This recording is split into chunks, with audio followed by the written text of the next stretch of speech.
Democrats are outraged today because they are America last, and they hate anything that would give the American people pride. The Gulf of America is one of the most important things that we can do this Congress. This is an executive order written by the President of the United States, which, by the way, is president today because the American people rose up and voted against a Democrat Party that was completely America last. Americans have watched Congress week in and week out rename post offices. Democrats vote for it all the time. Democrats aren't afraid to rename anything. They've been renaming military bases because they hate our history and hate our heritage. This is also the same Democrat Party that cheered when their ground troops, Antifa, and radical rioters went throughout American cities and tore down statues like Lincoln and Washington. The Democrat Party doesn't want to preserve America's rich history or promote pride in our country, our lands, our people, our businesses, and yes, our waters, the Gulf of America. The gentlelady from Georgia is right about one thing. Democrats are outraged because as this president is crashing the global economy, careening us into recession, destroying retirement plans and 401ks, driving up costs for American families on everything from cars to eggs to now us being told we may have to ration toys and dolls this Christmas. As all of that is happening, he's using Congress's Article I Trade and Commerce Authority to do it. And what do you hear from Republicans across the aisle about this thing that is wrecking the lives of so many American families? Nothing, worse than nothing. They've tied their own hands with a gimmicky bill that they passed to create a false legislative day that never ends so that they can't even invoke Congress's Article I trade authority and put some sensible sideboards on this trade and tariff policy. It is madness. So the gentlelady's right.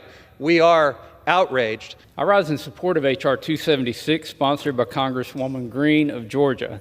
Throughout the history of the United States, the executive branch has renamed our public lands and waters. This legislation codifies a portion of President Trump's Executive Order 14172, which directed the Board on Geographic Names to rename the Gulf of Mexico as the Gulf of America. President Trump signed this executive order on his first day in office. Enacting this legislation will help make President Trump's historic action permanent and ensure consistency in references to laws, maps, regulations, and records of the United States. The Gulf of America is critical to the United States because of its energy resources and ecological significance. This renaming symbolizes Republicans' commitment to putting America first and honors the Gulf of America's important role in unleashing American energy and our nation's return to greatness. I reserve the balance of my time. The gentleman reserves. The gentleman from California is recognized. Thank you, Mr. Speaker. When I call this a deeply unserious bill, I think I'm probably being charitable. It is unserious, and it comes from a Republican majority that is either unable or unwilling to do the real work of Congress. In the first disastrous 100 days of President Trump's second term in office, we have seen him sow chaos and distraction in every direction. This deeply corrupt and unhinged leader has put his biggest campaign donor and the wealthiest man in the world in charge of slashing programs that millions of Americans depend on, from food assistance to nuclear safety to disaster response, all in the name of quote-unquote efficiency. They have indiscriminately fired thousands of federal workers like this is some dystopian reboot of The Apprentice, except in this episode, they're filling the government with unqualified sycophants, and they're running around firing meteorologists and health experts and emergency responders, people who keep our government running. And today, in the face of all of that, all of this chaos that our Republican colleagues don't want to talk about, at least we're hearing them engage in some debate over this unserious bill about renaming the Gulf of Mexico, which I suppose is an improvement, because for the past couple of weeks in the markup hearings on their disastrous budget reconciliation bill, they've been unwilling to debate it all. It's just been silence from our Republicans as they move through one of the most reckless bills in American history, the same silence as they duck their constituents by canceling town halls and avoiding media inquiries. So instead of debating that very important and destructive legislation, they are speaking up today about this deeply unserious bill to rename a body of water. We wish that our Republican colleagues would join us in asking the question that's on more and more Americans' mind. What the heck is going on? This administration is not draining the swamp. They're torching the country. The global economy is in chaos. We are teetering on the brink of recession. Administration officials are telling us we should perhaps prepare to ration dolls and toys this Christmas, and yet they want to debate renaming the Gulf of Mexico. You know, Congress that more and more appears to just be a joke is now advancing a bill that literally started off as a joke. That's right. The first person to publicly suggest the name change was not Donald Trump or the author of this bill. It was comedian Stephen Colbert on Comedy Central. It was a joke back when the Deepwater Horizon oil spill was happening. And you remember, folks, that 11 people died in that disaster. Entire ecosystems collapsed. The Louisiana coast was wrecked, along with industries and livelihoods that depend on that Gulf Coast ecosystem, all devastated. And Colbert used the fake name Gulf of America to satirize the absurdity of oil-soaked nationalism. And now here we are, 15 years later, in a Congress that apparently thinks they have no real work to do, turning a late-night punchline into the legislative business of the United States House. Look, I would love to say this is just a one-off, but it fits a disturbing trend. Again and again, this majority keeps replacing science with slogans, governance with grievance, and policymaking with cheap performance art. The truth is, this bill won't fix a single problem. It does absolutely nothing to help the Gulf Coast. It won't create a single job. It's not going to fix our climate crisis. It's just dumb.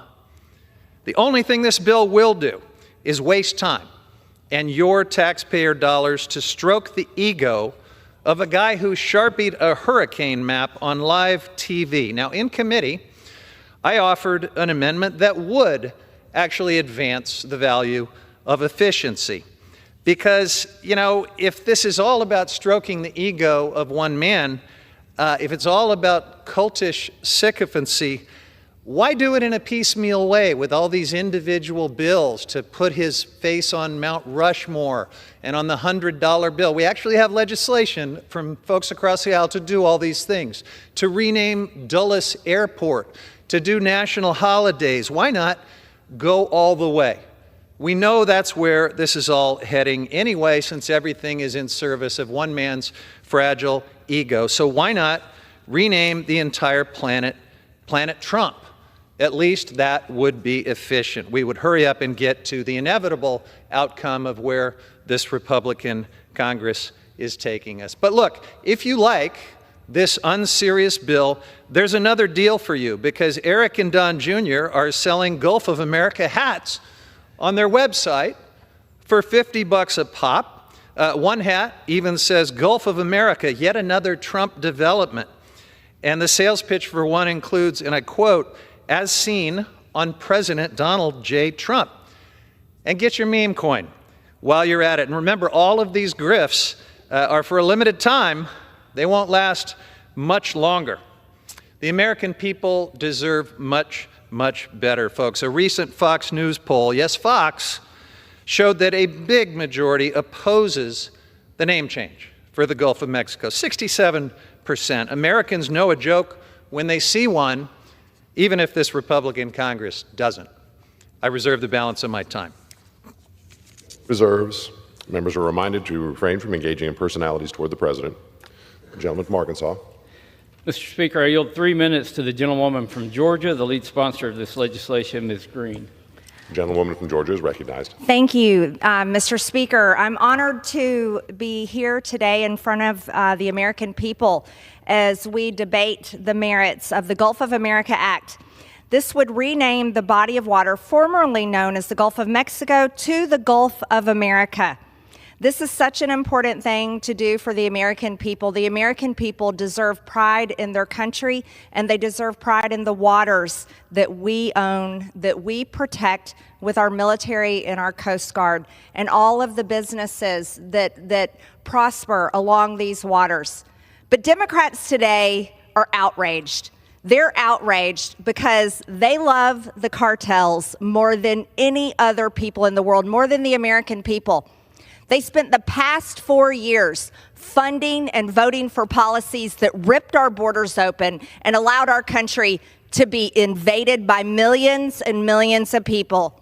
Drugs and fentanyl that murdered over 300 Americans every single day, human trafficking, child sex trafficking, terrorists, and millions of people that we have no idea where they are in the interior of this country. Section 1 of the executive order lays out the purpose and policy and directive stating, it is the national interest to promote the extraordinary heritage of our nation and ensure future generations of American citizens celebrate the legacy of our American heroes, the naming of our national treasures, including breathtaking natural wonders and historic works of art, should honor the contributions of visionary and patriotic Americans in our nation's rich past. Live from Washington, D.C., Saturday Night Live. You can't make this up. Mr. Speaker, I rise in perplexion. I first want to say how much respect I have for Mr. Westerman. He is my dear friend and one of our best members. My. Doing a lot of work this time, Bruce. Is this infantile bill to rename the Gulf of Mexico really this House's top priority?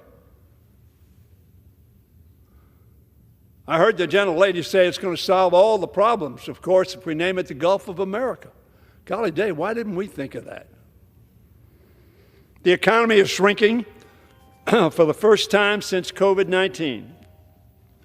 Costs are going up. I think Saturday Night Live just called me. They want me on. Costs are going up. Small businesses are going under. American families are worried they won't be able to keep the lights on, keep food on the table, and keep the roof on their head. They're happy about, of course, Gulf of America. That'll do it. Millions of Americans risk losing their health insurance if Republicans' Medicaid cuts go through.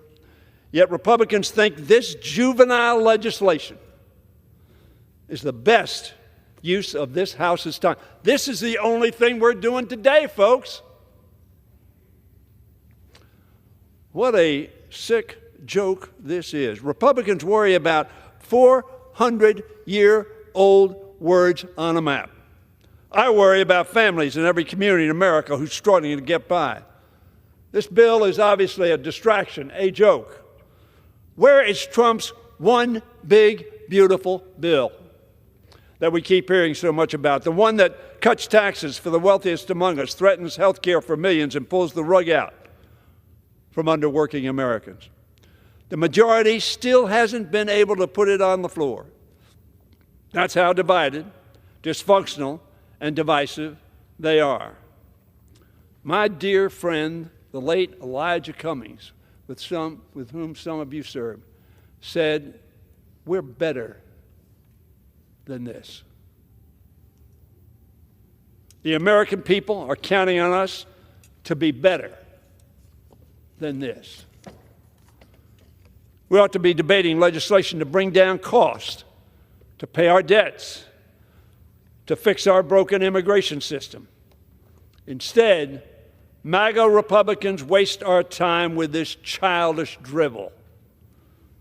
Not only that, they give it a prime spot on the floor schedule. This is the only thing we're doing for America today, renaming the Gulf of Mexico. May I have one more minute? I yield the gentleman a minute. renaming the Gulf of Mexico, as if that's going to solve the problems. Very frankly, my self-confidence in America does not need that. I don't need Canada to be the 51st state. I don't need to invade Greenland, and I don't need the Gulf of America to have confidence in the greatest country on earth. Are we so small? Do we feel so belittled by the rest of the world that we have to do this silly, silly, silly step? We are made smaller, hear me, we are made smaller by this effort.